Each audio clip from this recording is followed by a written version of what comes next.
Hi everyone, today I'm going to show you how to use our border and corner Tenerife looms.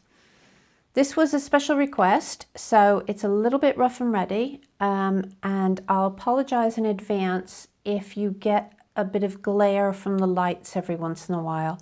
I have tried to set it up to avoid it, but once I get stuck in, might not be so easy to do.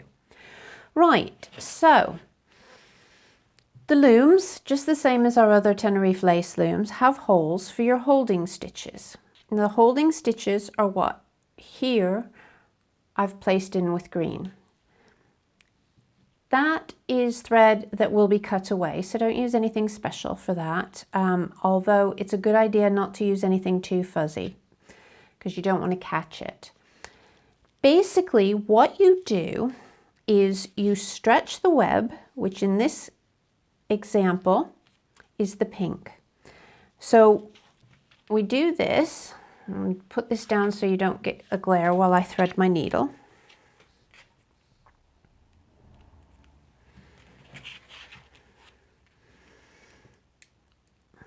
Going under your holding stitches, up and down. The holes have been worked out so that it will sort of line up as you need it to be. Okay. All right. I'm in a little bit of a funny position here. Again, trying to avoid that glare. I'm not really holding this in the way that I would if I was actually working on it. And of course, if you want to make a long continuous piece of lace, if you want to do a bit of Tenerife lace for a tablecloth or something like that, then what you'll need to do is just sort of keep going. And then you will have excess thread at the end. And of course, you don't want to work with too long an end. So the point of this is that you can not join together longer lengths as you continue to work. So I don't think this particular thread is going to take me all the way to the end of the holding stitches, but that's what this section's for. Wrap around any of your excess thread. So if this is a whole meter long or something like that, and you've worked up and down, but you know that you're going to keep going with your lace and keep making continuous lace, that's what this section is for. So what I've done is I've started this off with separate colors. Because you're working a border, you're not working in the round, you need to have each additional row as a new piece of thread. So you will carry through, I'll turn it this way so that the, again, so the glare doesn't really show up. And you will work your knot in exactly the same way. Now, I personally like to work my knots, funnily enough, upside down on these. I don't know, I just find that it keeps within the same way as I learned how to do the Tenerife knots. So you join together according to your pattern, whichever pieces, whichever threads that you want to join together, working as a row. But instead of sort of going back to work the second row, you will then stop. Wind that thread again around your bobbin at the end and take up a new length for the next row.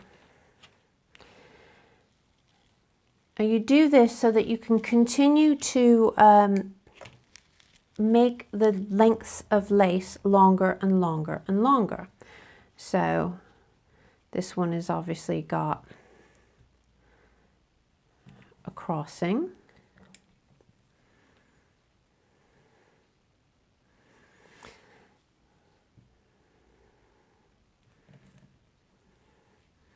And you can see that we'll build up a whole length. Now, this isn't as tidy as it could be, but the camera is right smack in front of where I would pull the threads to make the knots. But I'm sure that if you've done any Tenerife lace, you will understand what I'm doing here. just basically working the Tenerife knot. And again, with your bottom piece. Now, the only thing that you don't have to worry about as such is your edging. You do need to decide which is the top or the bottom of your lace. Although a piece like this, you could be using it as an insertion lace. So therefore, you just need to make sure that your tops and bottom are fastened, okay? Then to move the lace along, what you will do, and I will do it here even though this isn't finished, but I want you to see how to actually move the lace along and what you need to do.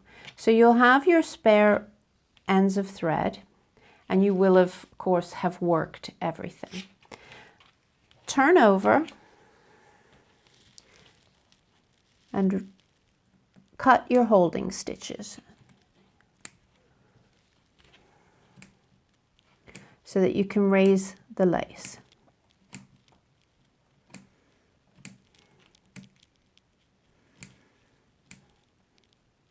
And these looms can also be used for a variety of different needle lace.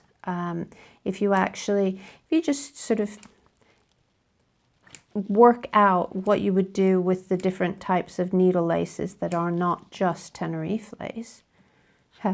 Went in a funny order there with my holding stitches.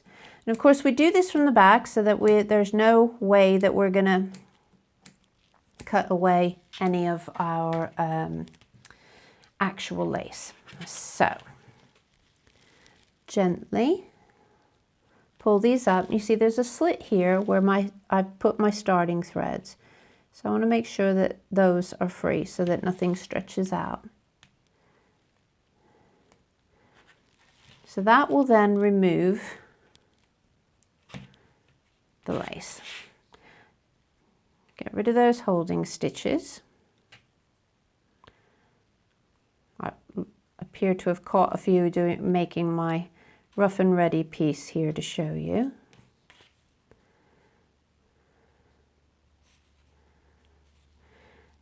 And then what you need to do, let's get this cleaned up. Let me just get this cleaned up and I'll fast forward through so that it looks tidy.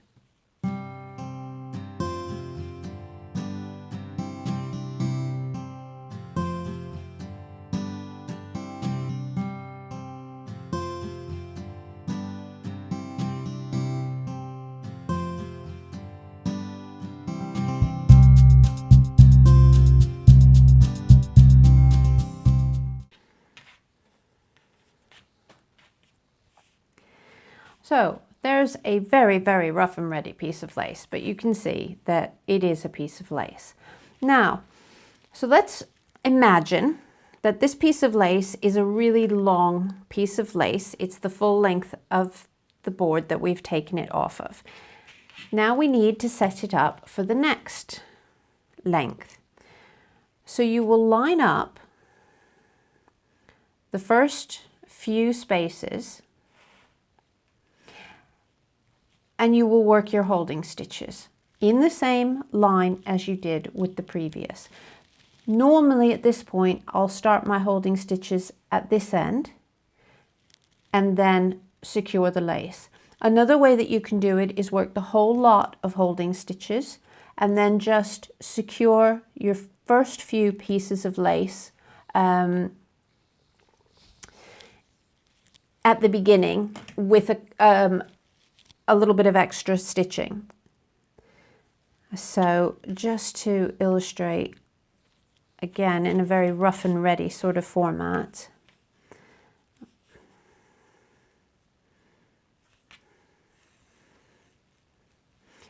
So you will take it through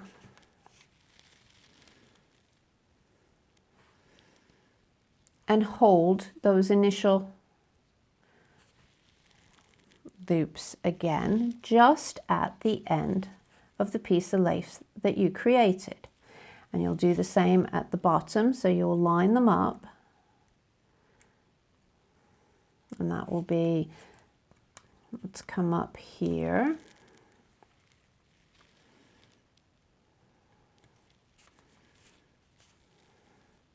and that will stretch it through.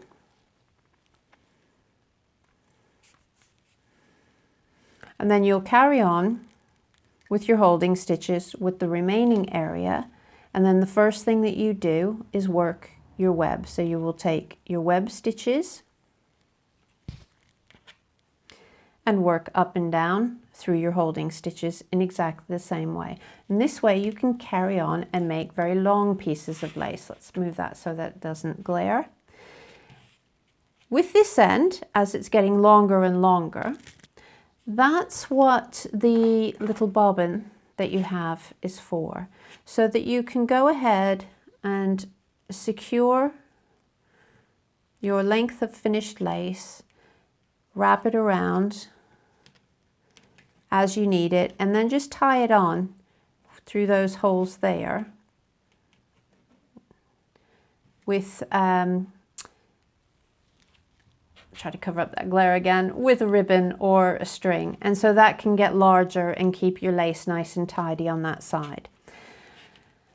So I hope that wasn't too complex, because it is actually really, really easy, but obviously not having a really long piece of lace to show you immediately. So now we'll go on to the corner, because the corner is something that does sort of frighten people initially. Now I've started working the holding thread. This is actually the back of the loom, so let me just take that through. So I have started working, again, starting sort of the intention being that I will work from left to right. And obviously if it's more comfortable for you when you're actually making the lace to turn it around, go right ahead. I do that all of the time. So I've worked my holding stitches. I've chosen the same width as the previous. Let's see if I can do this so that you can see it a little bit better. But of course you can choose, so this width is going to be at this first hole, but you could choose to put your holding stitches between these two so that the width will come up at this point, or to the edge, the width will come up to this point, and same again with the base. So at each point you can get a wider piece of lace. So on the one side I've just worked straight through at the right angle, following the lines. At the other side, and again it doesn't matter, you can use at the bottom that you do this, or you use the top. What I'm going to do is I'm going to work the corner. So I'm coming up and I'm working this tight little corner piece here, like a little arrow, and that's for my holding stitches. So that's the top holding stitches. But what you also need to do is work down the holes at the corner. And this is because you have to have your lace obviously at the corner in order to create the corner. So we'll go down and then come back up so that each of these has a space, has a stitch in the spaces. And the reason that we go up and down and fully fill it is because you will probably, it will depend on sort of the different patterns, which way that you take your corner. But if you fully fill that space, it will all become clear, I promise. So just going to finish this off as far as my thread will allow. I may have cut it a little bit too short. Again, I'm trying to make the most of the space. There's only a little bit of space that I have between the camera and my hands. So working with long lengths of thread isn't always the best option.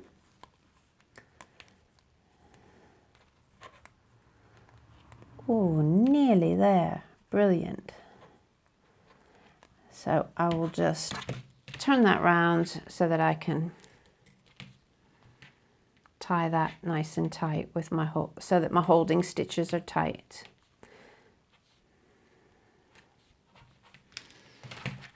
I'll trim that away.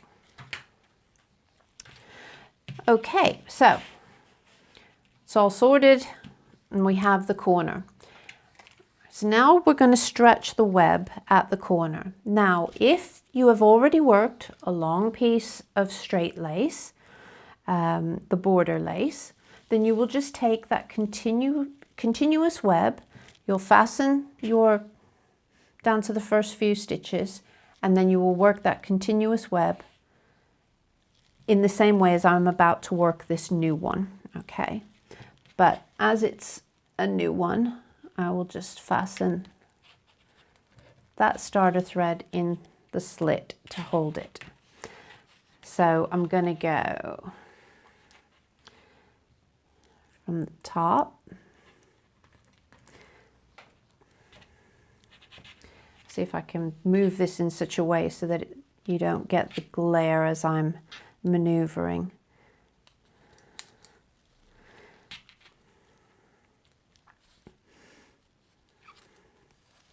So I'm going to do this and probably fast forward it because you can see what I'm doing, I'm sure, and then come back when I get to the corner piece.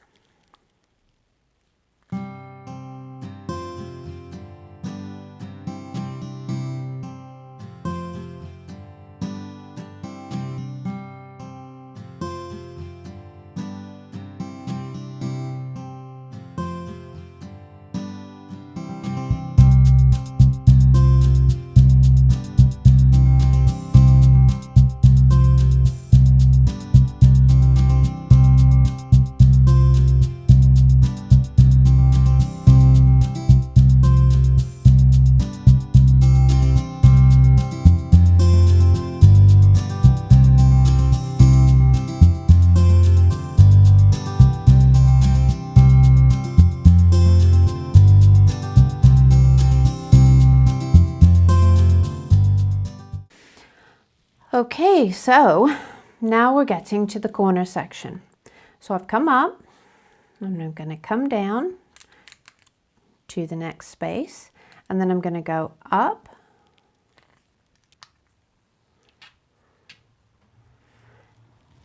Now I can come straight down if I like, but that will make it a little bit more difficult as we work. So I'm going to come through the next loop. So effectively, the thread is at the hole.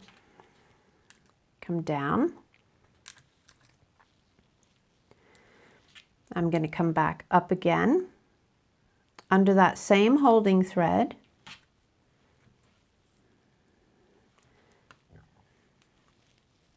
And then into the next holding thread, so that again it's anchored at that hole.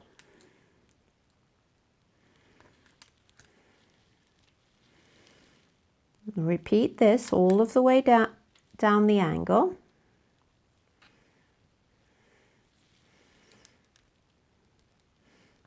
Obviously I'm using really a very thick thread here, but I wanted to make sure that you could see what I'm doing. And the thread was a bit thinner on the previous loom that I had already had set up.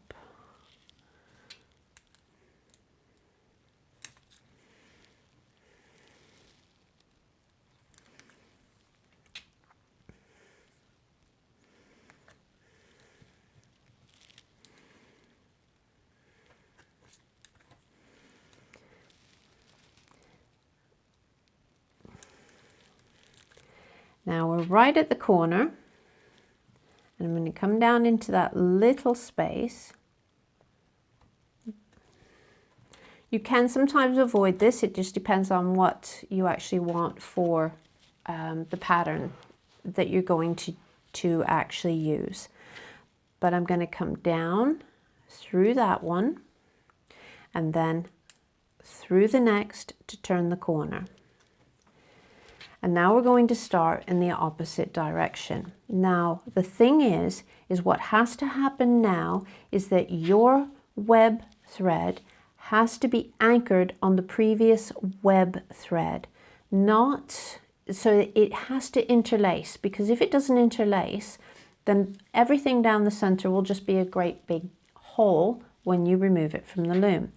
This is how you keep it into a nice mitered angle. So we come up, different ways in which you can do this, and a lot of it will again depend on whatever pattern you're using or making up. Now I've come under, then it will be over the next one and under the holding stitch, so it makes a little loop. However you choose to do it, doesn't matter, so long as it's always interwoven.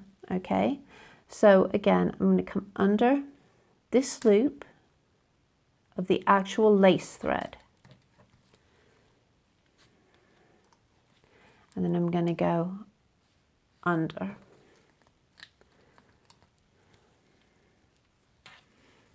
So that I know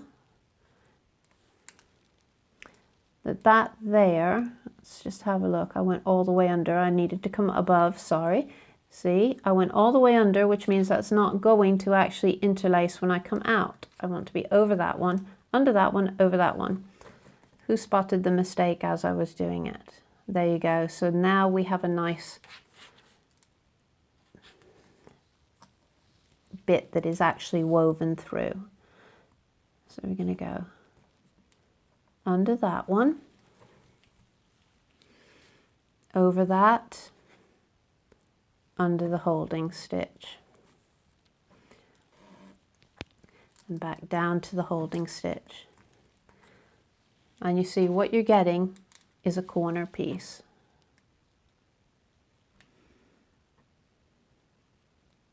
You can, if you don't want to do this little piece, you can go under here as well, just to show you that there, and then over that piece. And you see, because it's still going to go under and over, so it's still going to have a little bit of a lock there. When you're actually working your lace and tying all of your knots, it's always a good idea to make sure that you interlock all of these again, put knots at this center bit. You want to make sure that everything is actually held in place at the corners. And sometimes it can be a little bit daunting, I would say, to make sure that everything is actually connected. But it needn't be. It's just a matter of stopping and thinking about what it is that you're actually doing. So there we have a corner, and all of the pieces are, the web is actually interwoven. And then we can carry on doing the straight up and downs.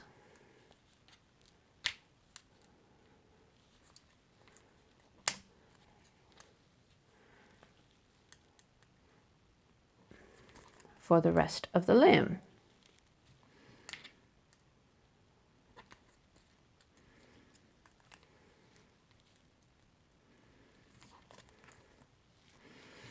Or, as in my case, until your thread runs out, because I don't think there's going to be enough here to go all of the way. But as with all of the other laces, just do a nice tight knot, and you can add in more. I actually quite like, if I'm going to knot in a web stitch, I try to make it where it's going to knot onto part of the pattern being knotted. But what I will do for now is I'll just pop that to the edge so that that remains tight, and I can then illustrate what I mean about then working the actual lace. So I'm still going to use the same color, but as opposed to a contrast as I did on the previous one. As I say, I like to work my lace from right to left, so I'm turning this round. And then it's just a matter of joining the web with the knot, as I would in a roundel or a medallion, whichever terminology you prefer to use. And of course, if you have started something on the straight, then it's great if you make it work, carry on that line, and you can work it along the corners as well.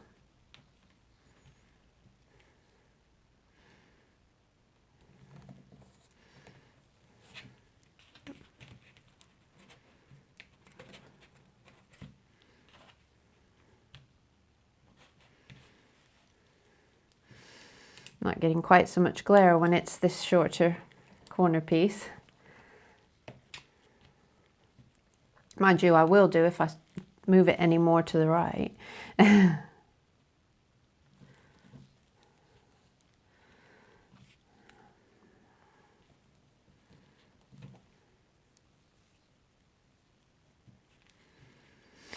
Now, as you can see, I'm now approaching the corner, and you want to make sure that your corner is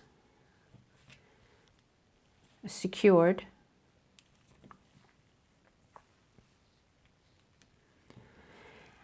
And the way that you can do that, you see here, I'm going to knot those two because that's the natural ones to knot. And then I'm going to come and I'm going to turn it. And now I'll knot those two. So they're being connected by these knots, but this here is also, it's been connected because we've woven it over and under. And that's the main key, is that if you work out the over and unders, now you see what's happened here is it's slightly jigged out of alignment actually, because, oh no, that's it, it's stretched, that's fine. I thought I missed one over here. See, I missed one and then messed up. This is what happens when you do things on video. Okay, so that's fine.